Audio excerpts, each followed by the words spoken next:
Okay, so here we are, live again. Last time of the day. Has been a powerful day. My head is still about how amazing people we have, and how much information and how many things in common we got, and that's the beauty about this. We have a special friend as a guest. I know Konstantin Ronkinn for, my God, I pretty much from the beginning that I started taking classes in neuromuscular dentistry. And he's been one of the leaders worldwide about the concepts of neuromuscular dentistry. And as a fact, he's the president, and he was the one that opens an institute, ICMO, in Russia. So it's really important. He's going to tell us little bit about the ICMO group, and where we start and how many locations we have worldwide. Because I think now that we're talking about how many things we have in common, I can tell you that is more things in common that we have different. And in ICMO is a good source of information for many of these holistic things and these holistic approaches that we've been touching base in these 21 interviews that we have. So it's a pleasure to have it. Let me pass it to Hamid, but also Hamid, we've been friends forever with Konstantin. That's correct. That's correct. So it's great to have everybody along with us. We have a special guest today, not only a good friend, but a great clinician that's well known both on the East and the West, and with his both centers in Russia and another one in Boston. He has a lot of clout going around. Luckily for us, we've got to know him through our trainings and our interactions in ICMO. And he brings a very special perspective from both sides. I know from previous and from past experiences in my classmates, always my Russian classmates had very strong science backgrounds and very strong in basic knowledge. And it was very interesting to have one of them on the board with us. So without further ado, welcome, Konstantin. Thank you, guys. So hello from Boston. So it's already evening, and now neck of the woods. But it's a beautiful day over there. Look at that. Yeah. So it's like sunny now, and not like yesterday. But since we going to talk about occlusion and everything what connects to this. Oops, I lost you guys for a second. I can't hear you. So yeah. Let's start before. Yeah, go ahead. So I just want to go to the clinical side. So, and since you mentioned ICMO, I have this ICMO logo, and just you wanted me to say something about ICMO a little bit? Yeah, let's say the people. We have some members that they speak already. Maybe not everybody knows what is ICMO means. It's the International College of Craniomandibular Orthopedics, and it's a great organization. Doctors all over the world doing some research, and we teach dentists on the subject of neuromuscular and physiologic dentistry. And we opened our section in Russia in 2013. And since that time, we have several masters and over like more than 10 fellows of this organization. It means that they went through extensive training, and they did the cases and defended these cases. So it's pretty knowledgeable guys. So how many sessions we have around the world? So people that is seeing worldwide can go and look for ICMO. Where we have this ICMO located worldwide? So it's all together, I believe it's 14 countries right now. And I don't know how many members. I know how many members in Russia, but I don't know how many members worldwide. But it's great organization because we all like friends, and it doesn't matter that we think a little bit different, but what is most important, we think physiological way, and we think about treating not just TMD problems or malocclusion or sleep apnea or other stuff. We're thinking about to treat patients with all these problems, not just separate problems. This is a approach what we taking at ICMA. That's beautiful. And ICMO was created by Dr. Bernard Jankeson. How many years ago? We have the anniversary 35 years ago, I think. Yeah, I believe more, but yeah. Yeah. Anyway, so that's beautiful. So anyways, we also want two guys to invite you. Hamid and I mean, personally, I've been part of the organization for almost 16 years, and it's too many different perspectives over there. A lot of physiological ideas, everything that we've been talking for posture, airway, occlusion alternatives for orthodontics, for prosthodontics. It's a whole material only thinking in a physiological way. Of course, we welcome to all these people with different thinking, because we find out that we have too many things in common. So how do you get involved with this amazing world of physiological occlusion, or how was you at the beginning? I believe it started at LVI for me, and then I was introduced to ICMA and continue my training through ICMA, through people what involved in ICMA. I can mention Dr. Garber. I took a lot of courses of his, Rakabada, when we probably did together. I remember you helped him, and Yeah. A lot of other people. Chen also. Dr. Chen. I got a lot of I got a lot of knowledge from him. So it's a lot of people, and we still continue learning. It's like endless process. Absolutely, you're absolutely. I think the correct. safest state of life is to still a student, because that cover us in the way that we keep going with evolution of concepts, right? So Konstantin, for how many years do you doing neuromuscular dentistry or physiological occlusion now?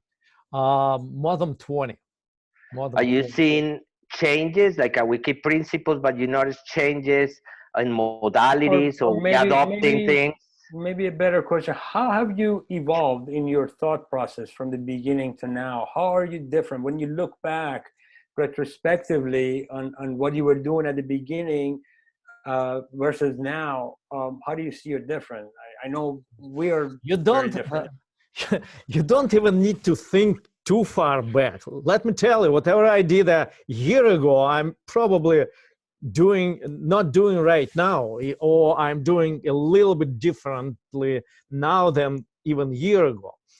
And let me tell you, we have a institute. We call this Boston Institute of Aesthetic Dentistry in Russia, and we're doing some research. And every 5 years, approximately, we're doing certain research and see how successful we are in the treatment of our TMD patients and sleep apnea patients. And I see every time when we introduce something new, our success rate is higher and higher. And right now it's approximately 87%. If we're talking about 5 and 10 years after the treatment, we calculate how stable the occlusion and how stable the patient. So it's 87%. And for example, we didn't think about cranium too much. Even like 5 years ago, we assumed that everything fine with the patient, that his upper jaw leveled, that sphenoid bone leveled, and temporalis, temporal bone leveled. But in reality, as you know, it's not. And as soon as we start to take a look and correct the position of these cranial bones, our success rate in the treatment of these patients become more and more and more. So this is how, like, it's like changing, we change the procedure almost, I don't know, every month, let's say. So you start working with craniodontics or osteopaths doing cranial release techniques. That's what you've been implementing? Yeah, basically we have a osteopath. I have osteopath. You know, in Russia I have osteopaths. Here in the United States we have new chiropractors. So this is a difference. But you see, this is my office, like dental office behind me, and this little door, what you see, this is a door to my osteopath office. So it's basically 2 meters between my chair and her chair, which is a That 6 is awesome. Yeah, It's a completely integrated office you have. Yeah, absolutely. And I believe this is a only way, but this is ideal thing.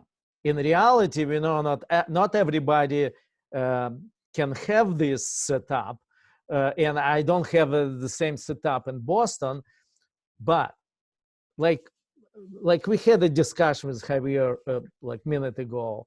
If you understand the principles, the physiological principles, so you're going to do everything according to these principles, even if you don't have some ideal situation. Yeah, we will get to that question because I was asking Konstantin what he think about if we have to do this procedure like Francesca tell us, if we're in the desert and we have desert, and we don't have nothing of the instruments that we normally work. The question is, can you guys able to do what you do? So that was the question that I'm insinuating. Yes. But let's Javier. So you don't need to go to desert. For example, if you have a patient with a pacemaker, right, and you can use the TENS unit, what you usually probably use, right?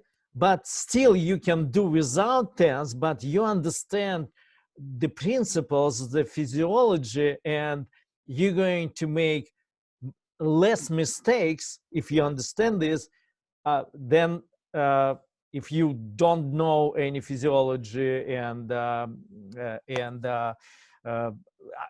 always saying, let me make these mistakes to the patients, then somebody else gonna do this without this physiological knowledge. Of course, yeah. The equipment doesn't treat the patients, right? The equipment's still a human behind to interpret the data. Mostly the biometric equipment that we use is still It's a lot of verification analytics today. Yeah. Yeah. So Verification tool. And I always telling my students that you can use any equipment or no equipment at all, and to establish the right occlusion, as long as somehow you check physiology. That's it. You can use a manipulation of the lower jaw, you can use a Slavichik, you can use a Kois, you can use any concept, any occlusal concept you would like, but please check physiology, check the breathing, check the muscles, and you're going to be fine. yeah, that's the beauty. That's why we have a common denominator with all the different expressions of occlusion that we've been having here over these 21 interviews. we were talking about it and say why the rate of success is too high. And then we've been focused in this meeting to find out what we have in common. And then I think the analogy is, I think what we have in common is make that every philosophy, even with variables of the modalities that I take in the bite, since people is having the same physiological thinking or their awareness, everything is going successful. So it's something that is giving us something good, because maybe we've been arguing many years for what we have different, and then we never get in love with what we really have in common. That I think this quarantine need to do something in our brains and our minds. Correct. There's got to Or be some souls. positive, something positive Yeah. should come out of this quarantine. Definitely. So yeah, absolutely. I think you're right on the money there, Konstantin, that as long as we're moving based on physiologic principle, it doesn't matter whether you're just an astute clinician and you can kind of see it. Because I've seen that some of these guys with the lecture, and their work is just beautiful and impeccable, and their patients are feeling much better. So it's not about the machinery, really. It's about that astute clinician who really can, in their mind's eye, imagine what's happening, in the dynamics of that joint, and whether this is a clean trajectory and the stuff that we're looking for. But maybe we're documenting really with the machine. But the reality is that, you mentioned Dr. Chan. He always said, don't be a computer watcher. Look at your patient. Look at your patient, Absolutely, yeah. So that goes through the same thought process. And it's great to know that the ICMO is open to all these thought processes. And we would love to have some of these guys someday presenting at ICMO possibly. Yes, definitely. Konstantin, in these 20 years that you've been doing neuromuscular dentistry, I know for sure the answer, because in ICMO is too many great people that they've been doing this forever. I mean, we have people like Barry Cooper that he started doing this with Robert Jankelson, so he's technically doing this for 50 years. And I personally remember that I hired him 15 years ago, just a one-to-one teaching session for me in 2 days that we did in his house. And he went over hundreds of cases, showing me scan interpretation, how was his thinking process. And then what I started finding is, even though we have the same principles, we use same instrumentation, we all have still different modalities or techniques that we implement during the taking of the records, and sometimes during the time that we take in that bite. And I know that you've been aware, because you've been also one of these looking researchers that you're looking at, okay, let me see how this do it, how this do it, how this doing. And then you start teaching like something else, right? Because when we committed to teaching, we have to see it for different angles, and then we will find out how can be the easiest ways that it works in our hands to teach the students. So how you can tell us a little bit about those different modalities? What do you think has been building up or adding up into the standard neuromuscular procedure? What we pay attention more, or what modalities we doing as an to take a better bite registration, or a better first bite registration? Let's put it that way. All right. So can we kind of step back a little bit and start what we kind of understand what is occlusion for us? Because so many people you already interviewed, and it's a little bit different, understanding what is occlusion. What for us, occlusion starts with I already mentioned, with the position of the upper jaw, and it's not just teeth; it's just jaw itself, and this jaw connected to other cranial bones I already mentioned. The second part of this is the posture, because it's very important where the head gonna be. The head's supposed to be in the right place to determine, to register right physiological position of the lower jaw, and occlusion is a final product. So, and if we're talking about posture, we're starting with the legs and hips, and it will go up and up to the neck. and especially first and second vertebra. It's very important for us. And then we're talking about airway. Airway, it will airway determine the occlusion, and occlusion also determine airway. And then we're talking about a position of the lower jaw, and then we're talking about the joint itself. And as a final is like micro-occlusion. And when we're talking about micro-occlusion, we're looking for the angle classification, we're looking for the plane of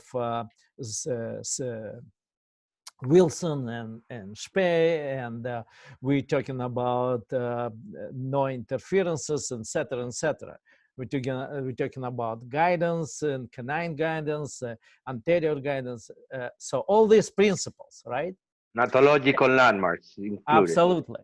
But this is not the end of the story, because now we need to take in consideration the whole body and the health of the whole body. And that's why we're checking for every single patient who is coming to us. We're checking pH of the body. We're checking we're doing some other tests to understand the balance of the body, because what we try to do, we try to gain the balance, right? When we establish the right physiological occlusion, we would like to establish the balance. But if for example, patients have a hyperthyroidism, right? The lower hormones of thyroid gland, it's not the balance, and it will affect our treatment for like TMD treatment or occlusion treatment. So we take in consideration the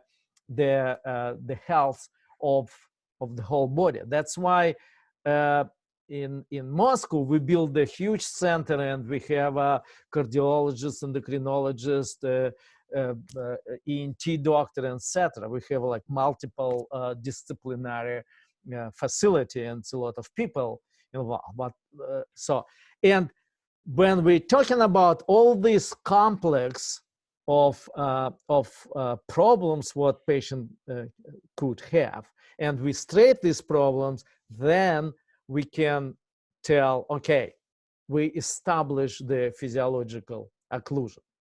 Now, let's assume, like you mentioned, how we register the final position of the lower jaw.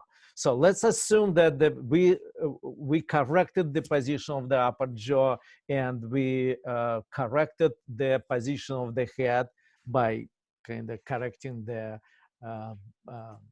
posture of the patient. So, and like I mentioned, it's only like 6 feet between the osteopath chair and my chair.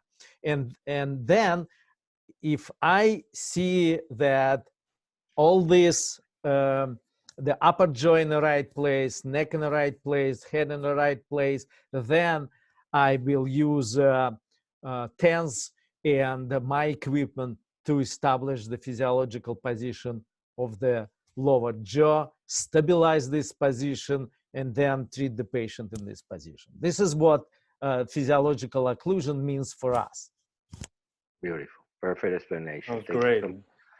Okay, so let's talk about that first bite registration. You mentioned that you have the work together with the osteopath, and then you have a workflow. Of course, that workflow work different when you in the States than when you in Russia. And how can be that transition into the process? Let's say that a patient is coming, and the first part that you make is your clinical history, your analysis, you realize postural issues, and also you make your entire exam, and you realize also there was an occlusal disharmony. What can be that setup that you will say, okay, based on my experience, I'm going to put the patient first with the osteopath first, or I'm going to start breaking the ingrams between the teeth. Let me throw something between the teeth, so I start deprogramming the patient. What is your workflow into that time prior to you take the bite? Because, or correct me if I'm wrong, is the first bite the last bite that you take, or is different bites that has been taken under the principle to letting the body to express? All right. So first of all, the probably 90% of the patient what I see in Russia is TMD patients. So this is what I'm doing there. So in Boston, it's a little bit different. We see all kind of patients. We're doing general dentistry as well. So if I see TMD patients and the patient coming to me with symptoms, first of all, I assume that the patient has a sleep apnea. According to the literature, you know that approximately 80% of patients with TMD symptoms have a sleep apnea. So that's why until I prove opposite, I assume that the patient has a sleep apnea issue. Konstantin, I'm sorry, is that sleep apnea or sleep breathing disorders? Because sleep breathing disorders, but you know that among the sleep, necessarily apneic, correct? Yeah, among the sleep breathing disorders, the most disorders it's apnea, especially what we're dealing with, right? I see. So, and this is number one in this flow. I send patient to have a PhD done and evaluated by somnologist or sleep doctor, and exclude the sleep apnea or confirm this diagnosis. But this is all happening in your diagnostic phase before you start even considering to do anything. Absolutely. Now, when you see the patient, you can evaluate and you can see if patient has certain postural problems. And if it does, so I'm sending patient to chiropractor or osteopath before I'm taking the bite registration, because it's going to happen on the second or third visit. Okay. Also, in our clinic, the CT scan is a standard procedure for all patients. It's not the FMX, it's not a panoramic X-ray, it's a CAT scan, right?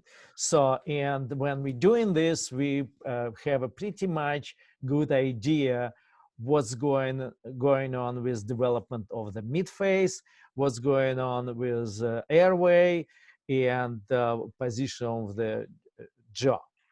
And of course, we going through the very detailed questionnaire and determine what bother patients, because you know the patient's not going to come to us because of headaches or some other issues. They coming to us because they have some problems with the teeth, right? So that's why you have to go through this very detailed evaluation of symptoms and signs of TMD or sleep apnea or other issues. So in the sequence of treatment of the patient, of this dysfunctional patient, most likely all the patients, they have too many things in common, right? We start seeing breakage of the teeth, we see triangular arches, narrow arches, crowding, premolars drop off, many things that we have into the signs and symptoms, right? And that kind of tells us that it still is no harmony in general for the occlusion. And then so you guys take a bite, and the bite is going to be like the first bite to stabilize the system, but it's still components that are not resolved. Like a patient that is still having crowding, is going to be difficult that patient has a space and normally round arch to have the tongue way below. So that create abnormal swallowing patterns. So with the first orthotic that you guys put it, basically you're stabilizing part of the system, but it's still more to go if we want to go to really achieve specific goals, because it's many factors involved.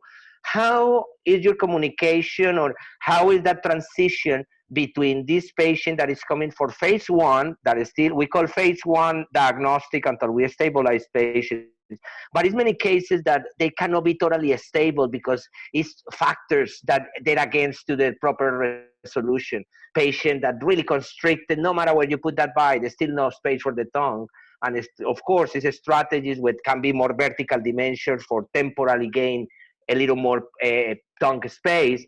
But those cases require an interdisciplinary phase into the first phase eventually. How do you control that part? Are you doing everything in-house, the part of the orthodontics? And how you working with these intermediate phases of the treatments? So answering your question about, is it final bite? My first bite is final or not? Mm-hmm. Of course not. Sometimes I have to redo orthotic. For example, I put orthosis in, and muscles start to recover, and the patient going through the osteopathic treatment. And this, after every single visit to osteopath, I have to readjust the occlusion. Sometimes it's impossible to do adjustment by just adjusting the orthotic. I have to do new one. So this is number one. Number two, I try to establish the position of the lower jaw. And the class 2 division 2, when the teeth like this, and they're holding the jaw in this locked position. And for example, if this position after tense is too much forward, and these teeth not letting lower jaw goes forward, then I have to step back, do some orthodontia, and we're doing everything in the house. I'm doing all ortho. And sometimes it's just simple Invisalign or simple braces. So just move these front teeth away from the position of the lower jaw. So I have to redo my K7 and establish new position of the lower jaw. Or let me give you another example. You do your K7 and you find the beautiful position of the lower jaw, muscles perfect. You confirm with the X-ray. You see the position of the condyles in the right place. Everything perfect, airway perfect, and you ready to go to the second phase. But you see the face aesthetics, and you realize that you created class 3 phase, right? But it's not class 3. It's not like because of lower jaw, because you have an undeveloped upper jaw. So again, you have to step back and develop the upper jaw, and we know exactly how much it needs to go forward. And you're doing FAGA, RAGA, DNA, ILF, whatever technique you're using, you're developing the upper jaw. And very often, especially if you establish good airway, if you establish good position of the tongue and good function of the tongue, and if the lips sealed, lower jaw will follow upper jaw when you develop upper jaw forward. And very often I'm doing the K7 after this, and I see, so my lower jaw on the trajectory, on the physiological trajectory, you don't need to do anything. But if it's not, then you do a little bit of neuromuscular treatment, you establish new position of the lower jaw, new occlusion, everything. So you can say that we can use the initial bites as a diagnostic to understand skeletic discrepancies. More than just muscles on balance, because that's part of absolutely. Sometimes I'm having patients to do the K7 evaluation and determine the bite, and I can't determine the bite. I just do evaluation and realize that I have to do something else first, and I'm doing this first, and then do the K7 again, and then establish the position of the occlusion. We're getting close to 6:37. Yeah, last question, Hamid, before you jump into the question. Yeah. Konstantin, can you tell me about, let's say, a case that you get with a lot of adhesion, a lot of, derangement in the jaw joint, and it's just impossible to get that? What do you normally do with those cases? How do you get those started? If it depends, if it's patient symptomatic, so we have to get out of pain patients. But basically, we determine the position of the condyles and position of the lower jaw by using TENS unit, right? And the TENS will move the jaw to the position comfortable for the muscles. And very often when we confirm this with X-ray, we see the condyle in a good position as well. No, but So, we were talking is because we were talking about adhesions inside the joint. So last night we have a maxillofacial surgeon that he was sharing experience about 500 surgeries that he has done, and he's not doing. He's doing more conservative now. But the point is that he's seeing that adhesions are the hiding enemy, because sometimes we don't see it, we cannot diagnostic. We just seen that we don't have the proper range of motion. And most of the time, the patients are asymptomatic. And many times, this can be confused with another joint derangement. And then we underestimating the power of an adhesion that is technically not going to let us that conda to move equal to the other one. And then when we use TENS, that can shift the mandibular path of trajectory, because we have a mechanical adhesions here that is blocking us to get that. So we've been talking about different techniques, and of course surgically, arthrocentesis, and then also it's some manual therapies. For instance, that's what I did in my wife's case. But still is adhesions that is still there. So we just want to see what can be your input in those cases that you eventually can. Yeah, because sometimes in some cases we've seen that we've gotten kind of like a false positive, or falsely thinking that the TENS is going to correct that, and you see the patients, pulsing in an angled way. But in any case, this is our approach, and we're doing some surgical cases as well, because I have oral surgeon. Okay, it's another door. So, but I agree that we have to decompress the joint anyway. So the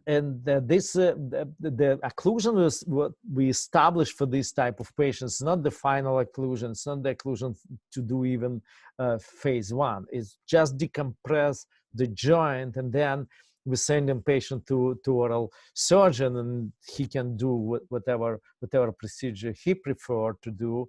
And but joint going to be already decompressed, and so this is how we treating these patients.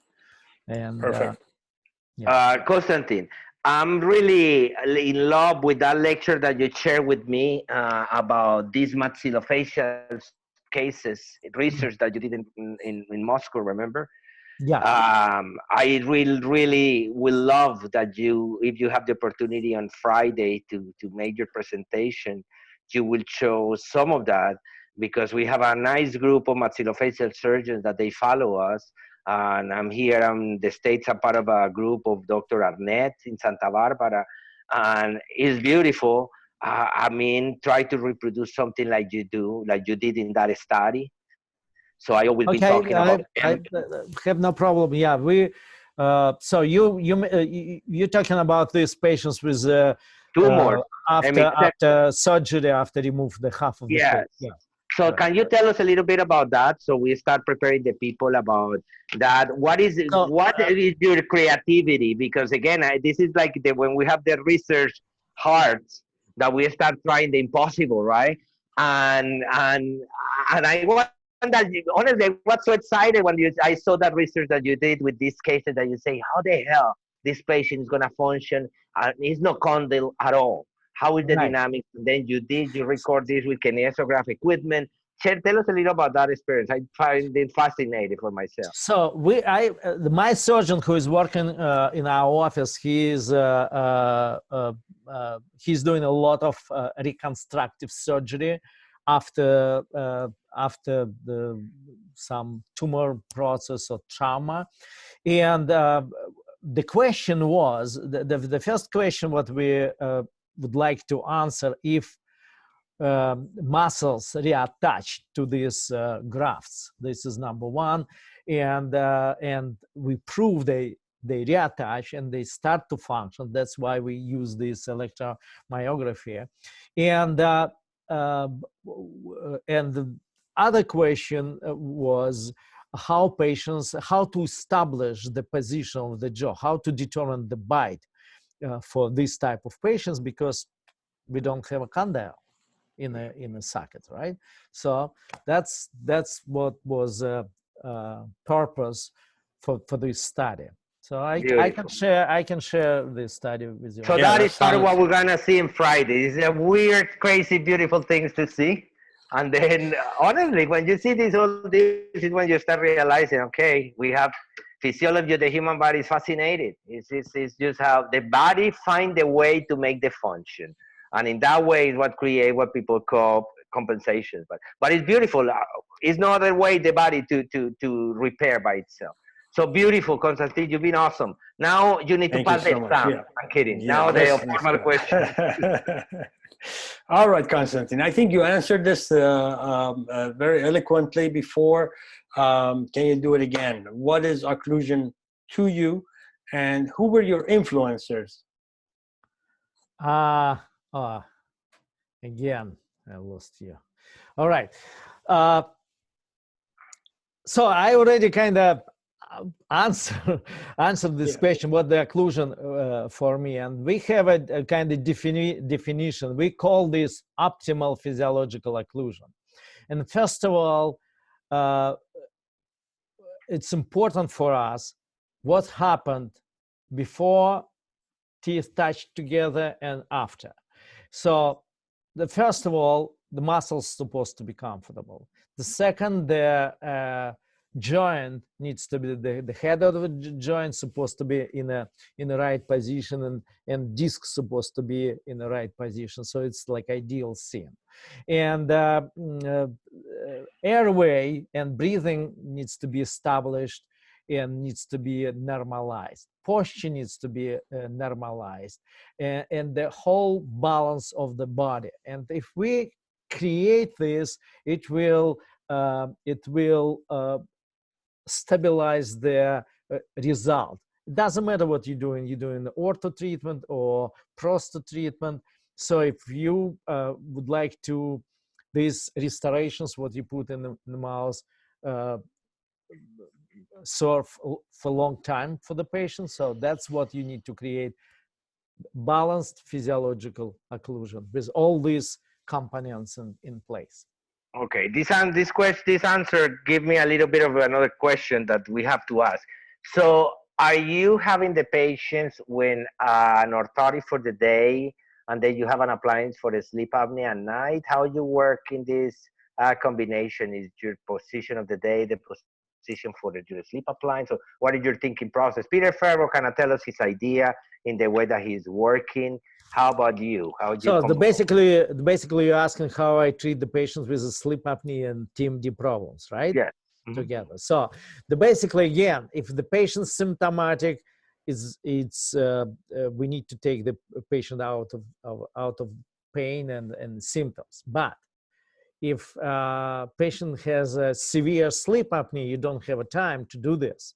So you have to put the patient on a CPAP and during this treatment, and then relocate the jaw, develop the upper jaw, try to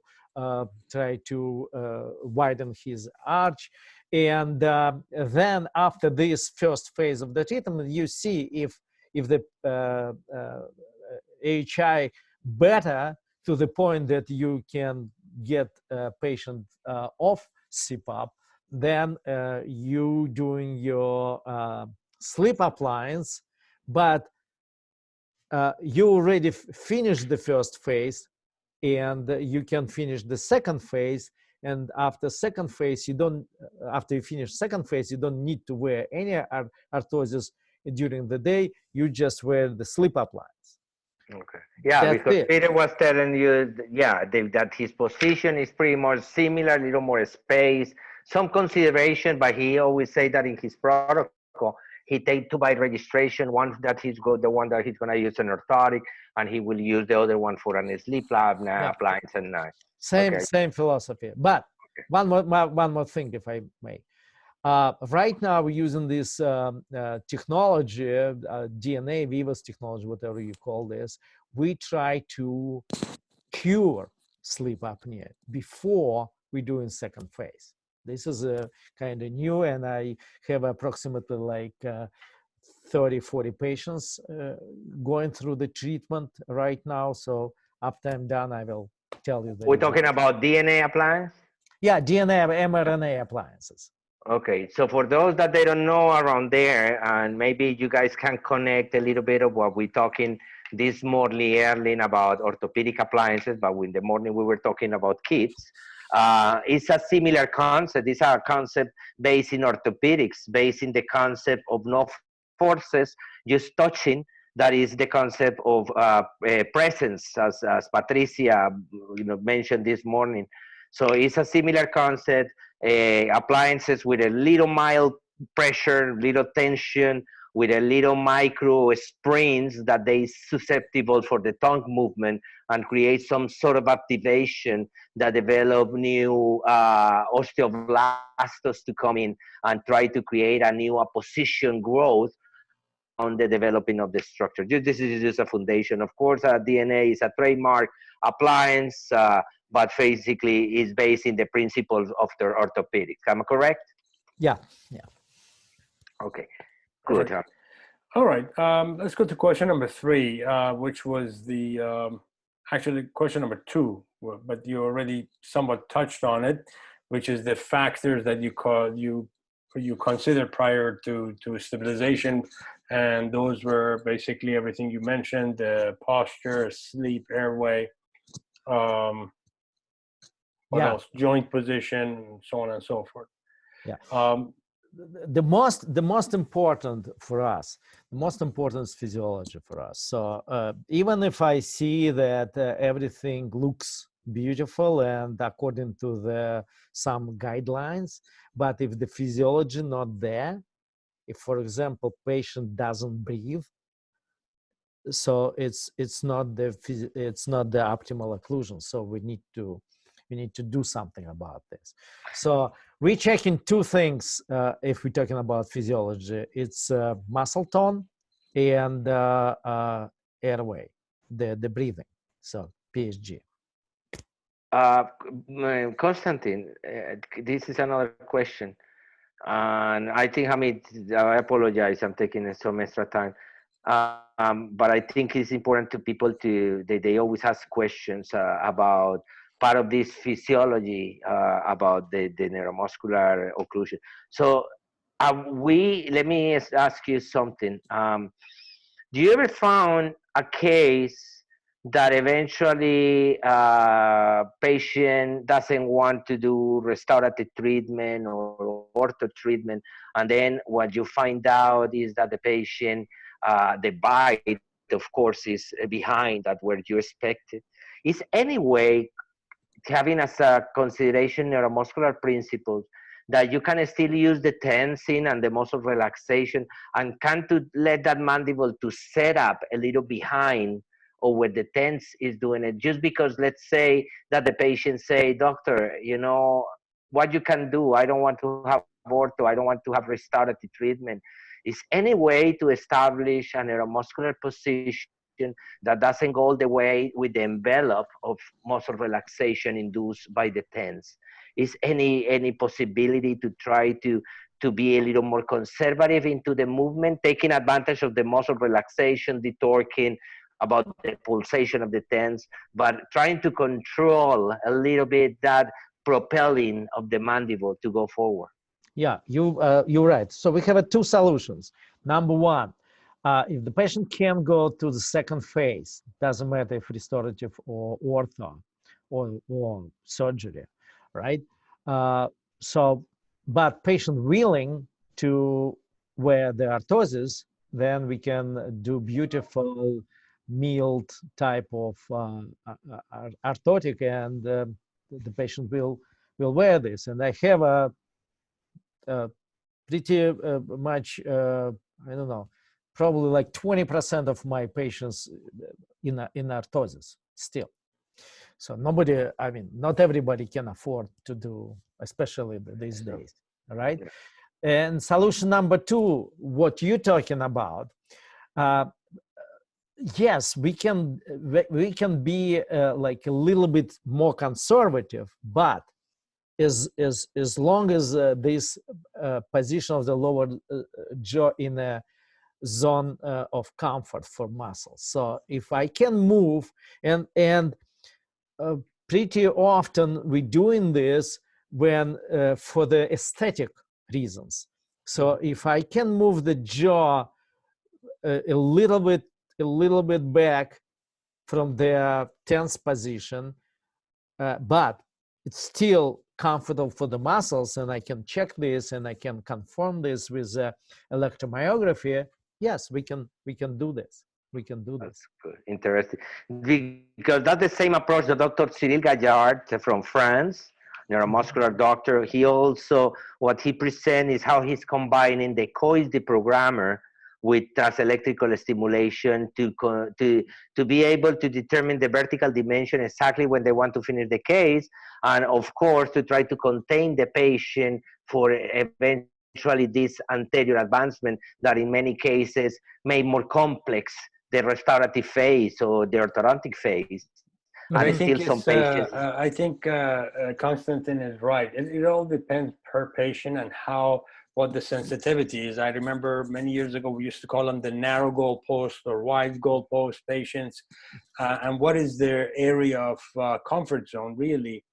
If they have a very narrow comfort zone, as long as I guess you don't restart symptoms on these patients, it should be okay. But if it's a narrow patient, and we're talking about, you have had those patients, I'm sure, Konstantin, that 0.5 millimeter of difference made all the difference in whether being symptomatic or not. Those are going to be difficult to. We're talking about 20 microns. 20 microns. So that's sometimes I have a patient, everything beautiful, no symptoms. I touch the orthotic in one spot, just brush away a little bit of acrylic, and patient becomes symptomatic again. So that's happened. Awesome. Fantastic. All right. Now it's all you, Camille. I don't believe it. All right. All right, Konstantin, let's talk about the diagnostic records. Let's talk about what records do you take on that. Let's say you went beyond your consultation and the patient decided it's a go. Tell us about your diagnostic record. Besides the X-ray and everything what we're doing on the first visit, then we're doing the polysomnography I already mentioned, and electromyography, computerized kinesiography, and sonography, like a standard package of diagnostic procedure for the K7 from with use of Myotronics equipment. And one part we always doing still doing casts, the models, and we calculating the models, and we mounting the models in an articulator and evaluate the pitch, yaw, and are you using T-scan? Yeah, but T-scan we're using as a screening tool. Actually,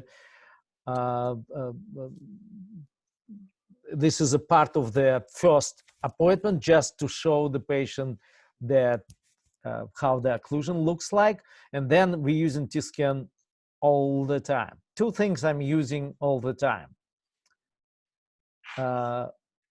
TENS and T-scan. It's like I The don't know perfect how, marriage. I don't know how to practice without these two things. And when the patients, when the doctors ask me, I just had it this morning. I just had a webinar for doctors and for Russian doctors, and they ask me, "What if I don't have it? What to do? So how I can treat?" I mean, I don't know. I don't have an answer for this question anymore. So I don't know, because if you see whatever you see on the T scan, you know that whatever the articulating paper will show you, unless you musician, it's false information. Yeah, I think Ben Sutter mentioned that a retrospective study done in several universities is less than like 20% of the 12.5%. yeah, it was a crazy number that is really not correct. So yeah, excellent.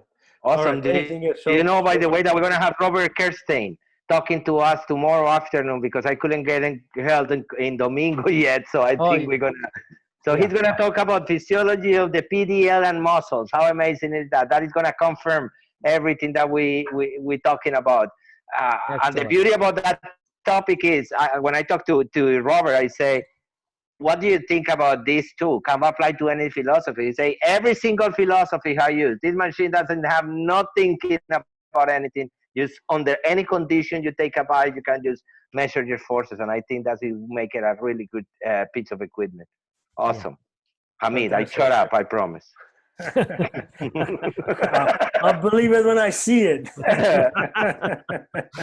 Oh my God. All right, we're gonna go jump into question number 5, because you kind of answered all the question number 4 already indirectly. Question number 5, whether you use an interdisciplinary approach, which you already mentioned that you're working with the osteopath and all the other specialties in your clinic. That's a beautiful setup. That's, I think, I would love to have that. I think it's every dentist set a dream. Let me tell you that what we're dealing now with, we're not dealing with the dental problem right now. We treating patients with a medical problem, and sometimes we're using our dental approach to treat patients with medical issues, but we need to change. We need to use a medical approach, and this medical approach consists of many specialists. And that's why I have them in my Moscow office. And this is the reason why. Because you can get together a bunch of experts, excellent doctors, excellent specialists, but if they're not on the same page, it's not going to serve to the patient. So everybody needs to be on the same page, understand the problem, and see the problem from the kind of same view. And this is what we try to establish, and we did in Moscow, and this is what I'm missing in Boston, actually. Fantastic. Okay, let's talk about a sequence for your treatment on a case, for instance, that's going to become second phase restorative. Tell us about your steps for analysis and establishment of the new vertical. How do you go about that? Okay, the main thing, the vertical we establish according to the TENS, because the TENS going to give us a physiological rest position. We're using some vertical indexes, Shimbachi and LVI, as a reference point, but mostly we establish the vertical according to the muscles. Then we confirm everything with facial aesthetics, and later with phonetics as well. And then this is what we establish when we're doing like a first phase.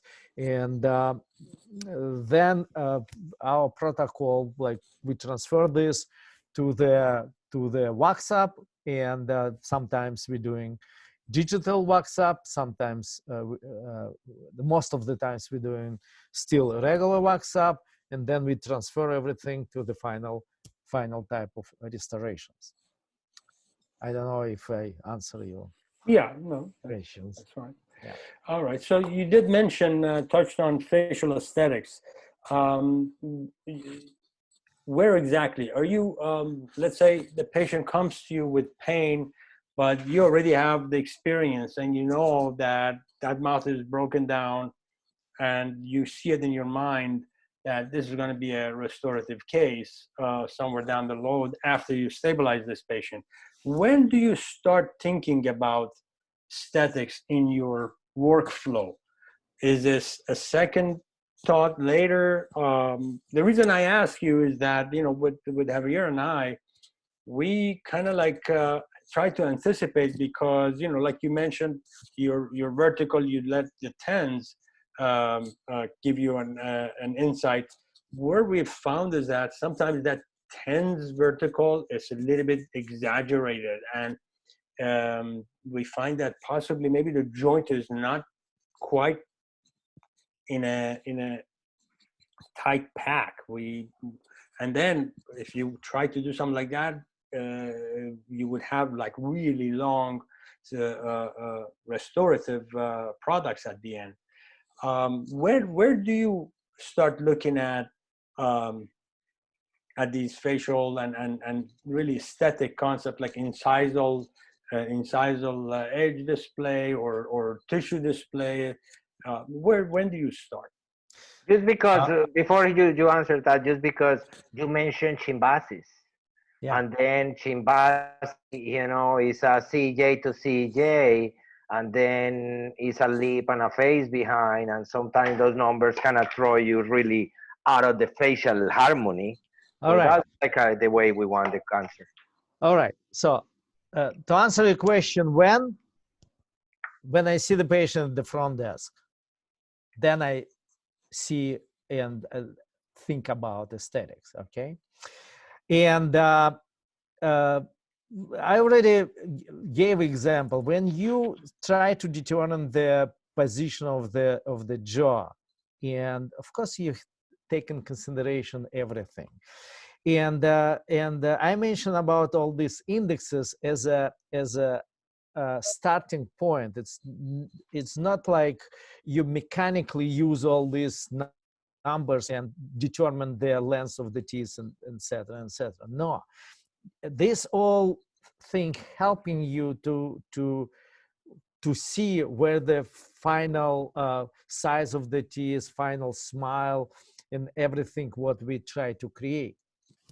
But if the physiology require that the jaw supposed to be in like 1 millimeter forward, and you see that in the back, because of very deep plane of spear or step behind the canines, very big, and that's why you have to do long teeth in the back, so be it, because patient feel much better in this position. He can breathe, he doesn't have headaches, etc. And when you establish the occlusion, when you register the occlusion like on a case 7, so you take all this in consideration. You already know how big the teeth is supposed to be for this particular patient, and you see, okay, this is this position of the lower jaw not gonna work for this aesthetic what you already have in your mind.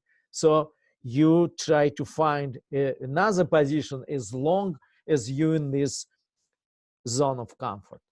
So or on the trajectory, you can, in other words, you sometimes try to close the patient more on that same trajectory of function that you. Yeah, of course. And you're not mechanically using these indexes because the patient can have a very elongated teeth or short teeth, or whole jaw can kind of rotate it down. So you take in consideration all these signs. Thank you. All right, we're going to get to the question about the growth factors and the jaw joint. Do you have any familiarity with the different growth factor systems there are there, like IPRF or LPRF and PRGF and things of that nature? And do you know anything about the effect they may have in the joint? No, I'm not familiar with this, but if we're talking about growth, this is what we, especially for kids and teenagers. Remodeling, probably. Yeah, corticalization. Yeah, probably remodeling. Yeah. Especially what I see with the young people, when you put certain appliances in their mouth, in a like 3-4 months, you can see some changes in the joint on X-ray. So, and this is what we're hoping for, to grow and remodel the condyle back a little bit, because sometimes, and this is what people sometimes saying, that our head of the joint is too much forward, but it's too much forward. In a lot of cases, too much forward because it's some deformation of the condyle. So, and if you put in the jaw in the right position, decompress the joint, it is in a certain cases, you can see that it's remodeled back. This is what I can see with my patients. Very well. All right. Let's go to question number 9. And I'm guessing this is a yes on your part, because we're asking everybody if they do, first of all, if they do see postural changes, and in order to see that, they have to first take notice of them, of course. Is it an expected or unexpected event, and whether it's always positive or negative or both? No, of course we see the posture. And posture is very important component in our treatment, and that's why we have an osteopath, we have a myofunctional therapist, and we have a kinesiotherapist who is doing some exercises with the patient. So these specialists working on the patient posture, and we see the changes. We see, for example, is like patient with a forward head posture. As soon as you put the jaw in a more physiological position, it's much better. And this is what feedback I'm getting from my osteopath, much better results osteopath can get, and patient will have a better posture, and you see the head getting back, and shoulders and everything. And sometimes, especially with cranial bones, I see some changes that what I didn't expect. I don't know if it's positive or my osteopath tell me that's all positive, but sometimes I don't know. And but I see all of a sudden that now ears on a like more level than before, right? Wow. After like 1 or 2 visits to osteopath. So this is what I see. And also we see some negative changes, like we put the jaw in the right position, we see the head in much better, we take an x-ray, and we see that airway is like more constricted than it was before. So this is what you do in those cases. So we try to find the position of the lower jaw, and we try to work with the osteopath. But lately, we're using the mRNA appliances a lot to treat this. To develop the base of the skull, also. Because very often it's position of the upper jaw. It's like needs to be more forward. Right.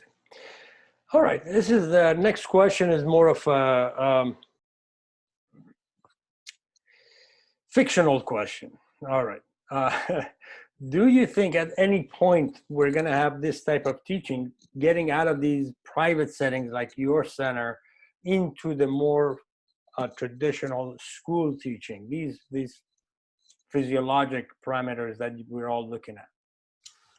Yeah, this is a question about if I'm optimist or pessimist, right? So you know, my youngest son just was admitted to Boston University Dental School, and he's gonna start this year his journey. Go be you. Wanna be you, Greg? You're right. And I just we had a conversation like a couple of days ago, and I told him, I don't know if I can say it. I told Nobody's him, listening, don't worry.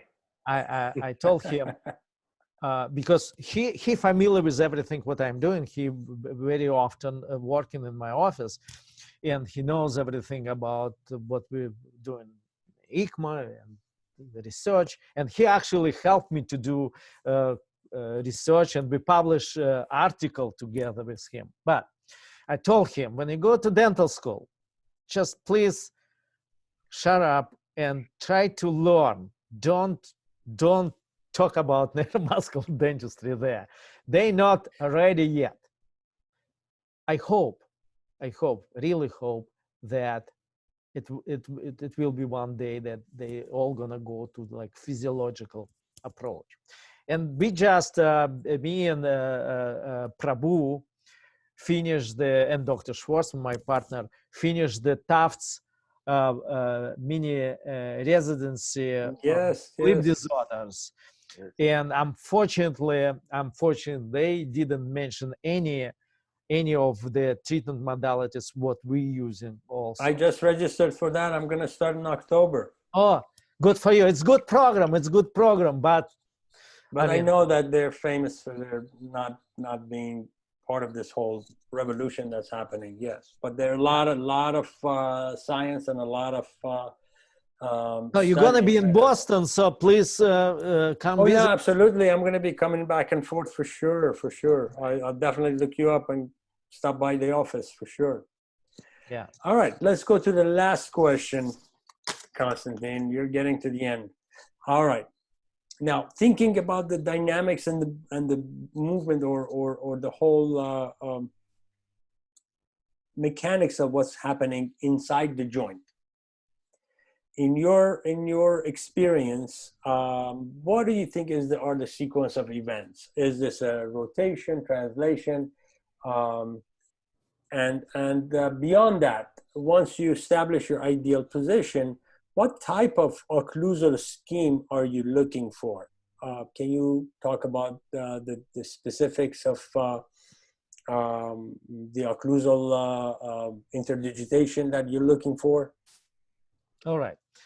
Now, first of all, we believe and we know now because all this 3D technology exists that translation and rotation happen at the same time from the beginning of the opening of the mouth. So I saw Javier showed us his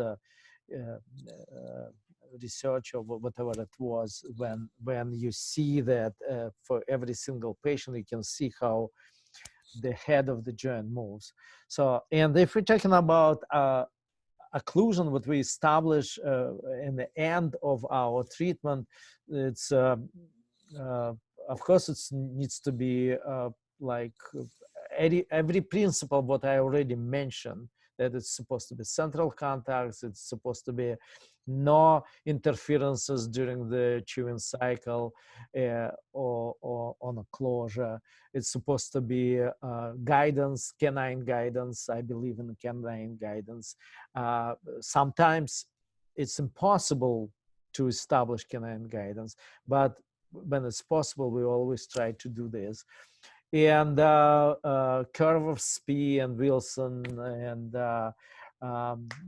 all these principles we try to establish when we're doing occlusion. And in your sequence of closing, are all the teeth touching simultaneously, or are you looking for let's say posteriors first and then light anterior? Some clinicians had varying degree of emphasis on that contact. We try to establish symmetrical contact on both sides.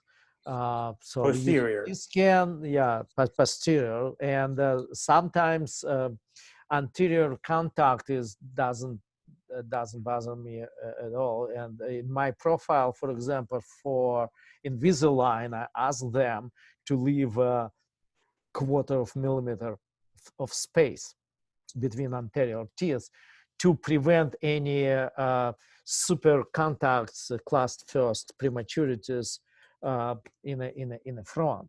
So, and the same way I'm doing when I'm doing the restorative work, trying not to create any heavy contact in the front.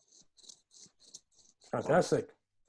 We have a few questions from the, let's see. So Dr. Ramin is asking, Konstantin, who do you use for PT in Boston? That is another doctor. I have several actually chiropractors closer to my office in Boston, so I'm using them. So I think, Ramin, you guys need to talk in the private line so you guys can share the contact. Then I have Dr. Sarati. When the second phase is done and the teeth are longer than ideal in the aesthetic zone, how stable are the restorations in a long term? Do you ever get fracture or chipping? Okay. So again, we did the research. And we got the patients who we finished like 10 years prior to this visit, and we checked the relationship between the length of the teeth and the length of the crown, and sometimes it's 3 or 4 times longer than the this is what in closure. You're talking about crown to root? No, crown, the crown of the tooth, real tooth, and the artificial crown. So, and sometimes in the back we see this like huge discrepancy, like ratio like 1 to 3 or 4. So, and we checked, and 95% of the, I don't remember the percentage, patients were fine. Why? Because it's balanced occlusion. It's not the regular occlusion when people like brox and clench, and if you put this crown in this environment, probably it's not going to last. But when it's balanced, when you have a very low tone of the muscles, so this occlusion works fine. Yeah, that's an incredible number to have. That's great. Yeah. Then somebody just say, sorry, Dr. Konstantin, what you told your son is not going to work. I told my son when he was in school, and he always opened his mouth. And when he finished the school, they allow him to make the final work in surface electromyography. So okay, that's this. we will see. But for some reason, I feel that I don't know about BU. I graduated from Tufts, so I don't know. I don't want to like for him to have a hard time there. So it's difficult. He's gonna get black marks. Huh? Yeah. All right. Fantastic! It's so great to have you with us, Konstantin. We should do this more often. We're always seeing each other in the meetings, and don't get to talk as much. Thank you so much for sharing this afternoon with us, and putting some of your experience and some of your wealth of knowledge, sharing that with us. Okay. Thank you very much. Thank you, Konstantin. I appreciate it. So guys, we finished one more day. We have one more day to go tomorrow. We're gonna wake up with an amazing, crazy guy, friend of mine from Spain, Gerardo Juarez, and he's gonna be talking about posturology but also he's going to be talking about the Slovichek theory, because we don't have no information, and That's another at least school of occlusion. of occlusion. Yes, like the School of Vienna also is called, and that's why I think Konstantin mentioned it, because this is really popular and strong in Europe. In Europe, right? Yeah, I have the opportunity to go and share with many of them, the people that speak, and honestly, I don't know the basis. So when I talked to Gerardo, I didn't even know that Gerardo it was not trained in this. And then when somebody questioned me, why you didn't invite anything for anybody for Slovichek? Say because I don't have any close friend that it knows. And then my friend just came on and say, okay, I know about it. And so he's going to teach us a little bit about what is the principles. He's going to educate us. Honestly, I have no clue about the principles that they do. So Also, that's don't going to be forget, we're going to be putting the new the schedule. marathon schedule. Yes, Yes. people are asking about that. So the scheduled marathon, we extended like 35 minutes more than normal. And so we go in because we're trying to make 5 minutes break between, and still we're not safe to don't have any technical problems. So we try to organize the schedule in the way that facilitate more for the international speakers. And then we have some of the lectures pre-record, so that's going to help me. I'm gonna pre-record my own lecture because to me it's gonna be difficult to contain. I want to still showing what is the concept of biofunctional dynamic occlusion and the integration with neuromuscular. So I will record myself. So I'm gonna be contained in time. So I respect the 30 minutes, and I will show some of the principles that we consider with your workflows every day. And then 1 p.m. I hope Domingo Martin give me an answer tomorrow. Otherwise, we will have the doctor Robert Kirstein with us talking about this fascinating world of neurophysiology in reference with the periodontal ligament, because he has many studies that it show how the proprioception in the anterior segment is totally different reaction than the posterior segment. And don't forget that he was one of the developers of T-scan for 30 years, and they actually developed about the time disocclusion technique.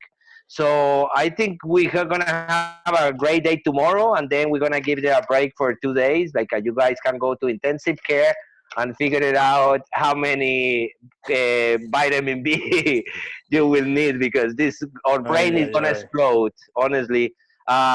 Konstantin, I invite you to watch some of the other lectures. Honestly, it's a lot of good physiologic material into there. And also we appreciate that you share with your friends. I think this is what we're creating here. It's an initial platform to start talking about occlusion. And the idea is to create some sort of interest worldwide. The people can open about it, always trying to focus on what we have in common. So we try to get away the friction, and we focus in the positive things in life. So thank you, everybody.